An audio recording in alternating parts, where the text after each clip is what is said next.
السلام علیکم ورحمۃ اللہ وبرکاتہ۔ ہر ایک کی زندگی میں کوئی رول ماڈل ہوتا ہے، کوئی ایسی پرسنالٹی ہوتی ہے جس سے وہ ہائیلی انفلوئنسڈ ہوتا ہے اور ہائیلی امپریسڈ ہوتا ہے، سو مچ سو کہ وہ چاہتا ہے کہ اس کی کوئی بھی کوالٹی کو اڈاپٹ کر کے اپنی زندگی کو اس کے مطابق گزارنے کی کوشش کرے۔ میری زندگی میں بہت سے ایسے رول ماڈل ہیں اور بہت ہی زبردست، آپ اس چیز سے اتفاق کریں گے اور آپ اس چیز کو سوچنے پر مجبور ہوں گے، اور میں دعا کرتی ہوں کہ آپ بھی ان رول ماڈلز کو اپنائیں اور اس کو اڈاپٹ کر کے اپنی زندگی کو بدلنے کی کوشش کریں۔ One of the top best جو پرسنالٹی مجھے لگتی ہیں اپنی لائف ٹائم میں، وہ ہے حضرت حاجرہ علیہ السلام۔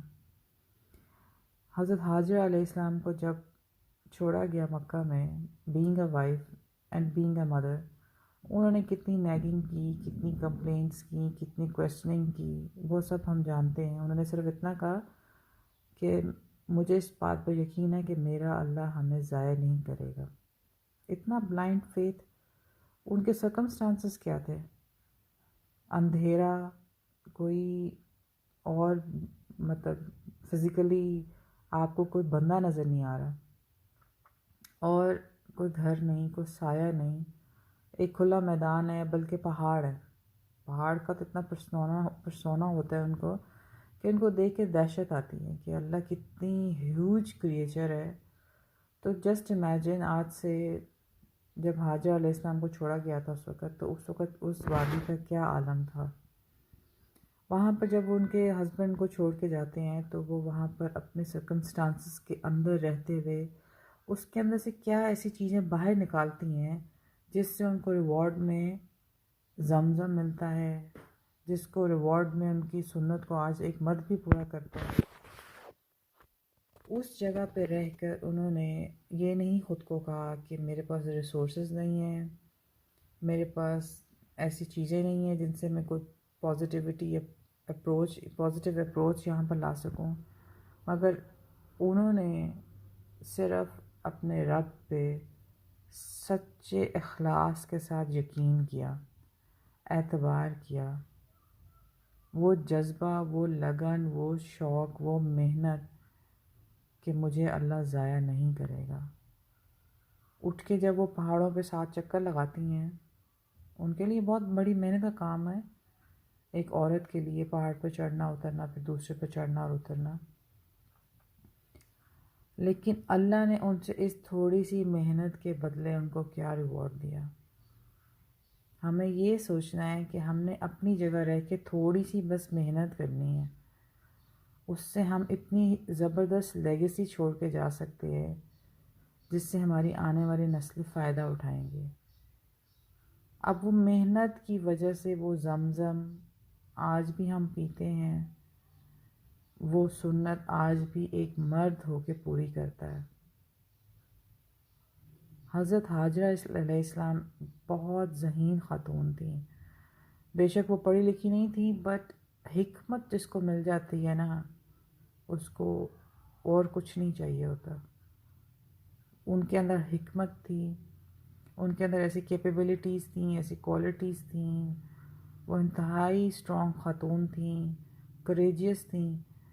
بولڈ نہیں میں کہوں گی، کیونکہ آج ہماری خاتون بولڈ ہو چکی ہے، وہ بریو تھیں۔ There is a lot of difference between being bold and being brave.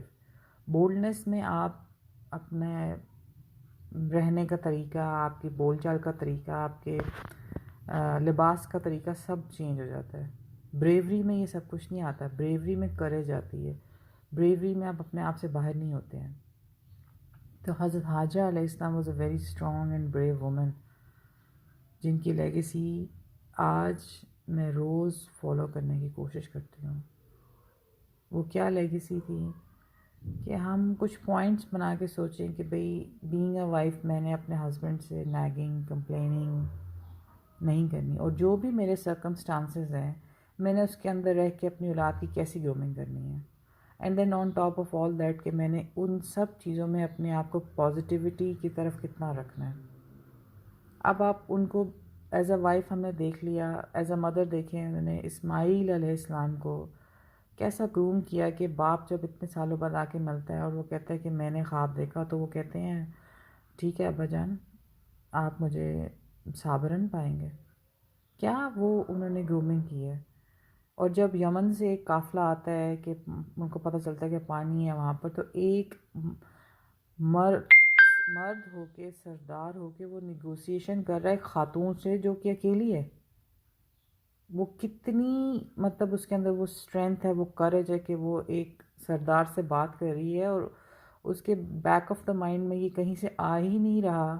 اتنا کانفیڈنس اللہ کا اس کے اوپر ہے کہ وہ سوچے کہ میں اکیلی ہوں، یہ مجھ سے فائدہ اٹھا سکتا ہے. اب جب انہوں نے وہ زمزم کی جو ساری سٹوری ہم نے سنی ہے، اس میں انہوں نے ان کو الاؤ بھی کر دیا، پھر وہ وہاں پر رہنا بھی شروع ہو گئے. پھر جب زمزم، حضرت محمد صلی اللہ علیہ وسلم کی بہت مشہور حدیث بھی ہے کہ حضرت حاجر علیہ السلام اگر وہاں پر گھڑا نہ کھودتی تو وہ زمزم اوور فلو ہو جاتا. کتنی بڑی حکمت ہے، کتنی مطلب اگر سڈنلی کوئی چیز ہو جائے تو ہمیں تو اس میں کمپریہینڈ ہی کرنا نہیں آتا، ہمارے تو حواس باختہ ہو جاتے ہیں ہم کہ کوئی سچویشن آ گئی تو ہم نے اس کو ڈیل کیسے کرنا ہے. اب وہ اتنی مطلب محنت کی سچویشن میں ہے، جب وہ بھاگ رہی ہیں صفا مروہ سے، تو جبرائیل علیہ السلام نے آ کے جب پار مارا، اس میں سے پانی نکل آیا، تو وہ اب ایک دم اوور ویلمڈ ہو گئی ہوں گی آبویسلی. تو جب وہ اوور ویلم ہوئی ہوں گی تو اس کا مطلب یہ تو نہیں کہ وہ اپنی سینسز لوز کر گئی ہیں. انہوں نے باقاعدہ طور پہ اس کو جمع کیا اور سائڈوں پہ مطلب جسٹ لائک اے ویل انہوں نے اس کو بنایا، اور پھر اس کا نام زمزم یعنی رک. یہ کتنی انٹیلیجنس ہے ان کی. آج ہماری انٹیلیجنس کہاں یوز ہو رہی ہے؟ ہماری مائیں کیا چھوڑ کے جا رہی ہیں ہمارے لیے، اور ہم ان کی مائیں نے کیا چھوڑا ان کے لیے، اور ہم اپنی بیٹیوں کے لیے کیا چھوڑ کے جا رہے ہیں. کوزینز ہیں، فیشن ہے، اچھی طرح بات کر سکتے ہیں، لیکن ہم اپنے دین کی طرف اگنورنٹ ہیں بالکل بھی. ہمیں یہی نہیں پتہ کہ ہم نے کنیکٹ کیسے کرنا ہے اللہ سے. ہم ایک گنتی چگنی کی باتیں جو ہیں وہ ہم رٹی رٹائی دعائیں مانگتے ہیں، بجائے یہ سوچے ہوئے کہ اس کی ڈیپتھ کتنی ہے، اس کی میننگز کتنے ہیں، اس کے ریپرکشنز کتنے اچھے آئیں گے اگر ہم کنیکٹڈ ہوں اخلاص کے ساتھ اللہ کے ساتھ. اللہ تعالیٰ ہمیں توفیق دے کہ ہم ایسی لیگیسی چھوڑ کے جائیں جو ہماری قبر میں عذاب کا باعث نہ بنے، بلکہ ہماری آنے تک فیوچر جنریشنز قیامت تک ہمیں توفیق دے اللہ کہ ہم ایسی لیگیسی چھوڑ کے جائیں جس سے ہماری نسلیں، ہماری امت کو اپلفٹ ہو، اور ہم کسی بھی صورت میں اس امت میں اپنا رول پلے کر سکیں. اس بات کو سوچیے گا ضرور. جزاک اللہ.